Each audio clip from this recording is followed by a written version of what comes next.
எவ்வளவு பணம் வந்தாலும் சரி, எவ்வளவு அதிகாரம் வந்தாலும் சரி, உணர்வு மிக்க ஒரு கட்சி, கொள்கை பிடிப்பிருக்கின்ற கட்சி பாட்டாளி மக்கள் கட்சி தான் என்பதை நிரூபித்து காண்பித்திருக்கக்கூடிய கட்சியாக இங்க நிற்கிறோம்னு சொன்னா இதை விட ஒரு மிகப்பெரிய வெற்றி நமக்கு இருக்காது. தேர்தல் காலத்துல நாங்க பார்த்தோம், அடுத்த தலைமுறை ஒரு கட்சி வளர்ந்து கொண்டிருப்பது என்பது பாட்டாளி மக்கள் கட்சி தான். அதை வழிநடத்துகின்ற தலைவர் நம்முடைய மருத்துவர் சின்னையா என்பதுதான் என்று நான் களத்துல பார்த்தேன்.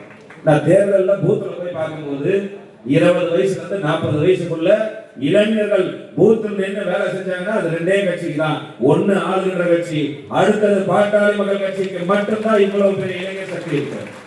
எனவே மீண்டும் மருத்துவர் சின்னையாவின் வழிகாட்டுதலில் இந்த இளைஞர் சங்கத்தை நிச்சயமாக வெற்றி வாய்ப்பை இழந்த தொகுதிகளை முழுமையாக கவனம் செலுத்தி அடுத்த தேர்தலில் மிகப்பெரிய வெற்றியை மருத்துவர் சின்னையாவின் பாதத்தில் சமர்ப்பதற்கு இளைஞர் சங்கம் முழு மூச்சோட வேலை செய்யும் என்பதை தெரிவித்து வாய்ப்புக்கு நன்றி கூறுகிறேன். நன்றி.